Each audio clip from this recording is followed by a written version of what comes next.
Final segment of the show for today. We're talking to Dr. LMadu2, and he's talking about an organization called Boko Haram, and he's pointing out the impact that they are having not only in Nigeria, in northern Nigeria, but they're also having an impact over all of West Africa.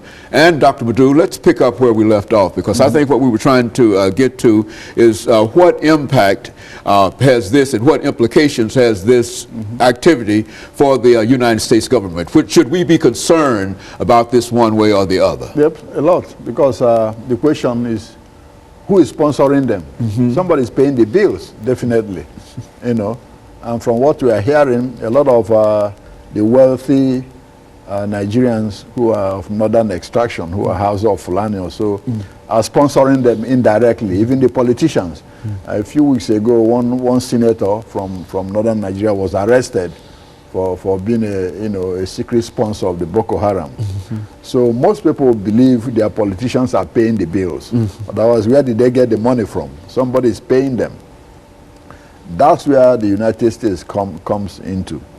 Now, on November 30th, Congressman Patrick Meehan, who is the chair of the subcommittee, in Congress, wrote up a memorandum to Ms. Clinton, the Secretary of State, asking that Boko Haram be declared a foreign terrorist organization, FTO. Now, there are some criteria for an organization to be declared a foreign terrorist organization. It has to meet three, important criteria. One, is a foreign terrorist organization. Two, it has engaged in terrorism or terrorist activities, okay?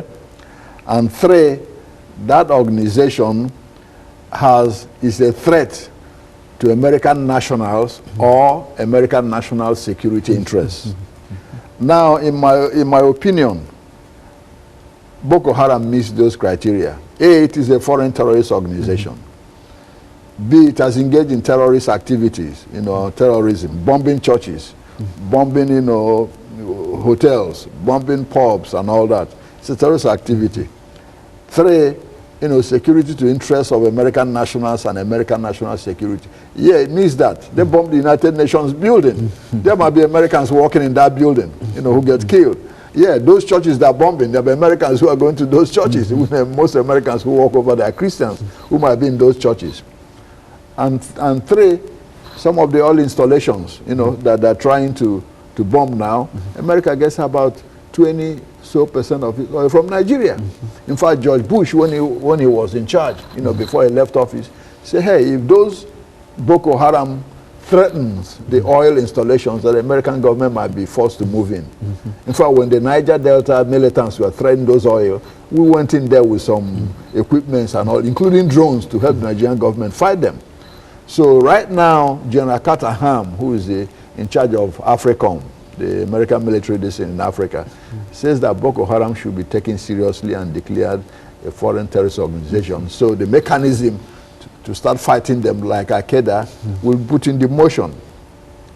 Because it might be insignificant now, but if they have relations with Al-Shabaab in Somalia, with Al-Qaeda in the Arabian Peninsula, and Al-Qaeda in the Maghreb, then, they can foster terrorism against American national security interests. And these are already organizations that have that anti-American to begin with. Exactly. And now these groups are coming together. That's correct. Under the auspices of Boko Haram, you're saying. Absolutely. And when they say Western, really it's American they're talking about. Okay. So we understand where they're coming from. So that's the big problem. How to deal with them now that they are in their embryonic stage before they really metamorphose into some bigger and attack the United States directly. And that's what Congressman Meehan is saying, that Ms. Clinton should now declare these people a foreign terrorist organization, so the mechanism to fight them can be put in motion. In other words, any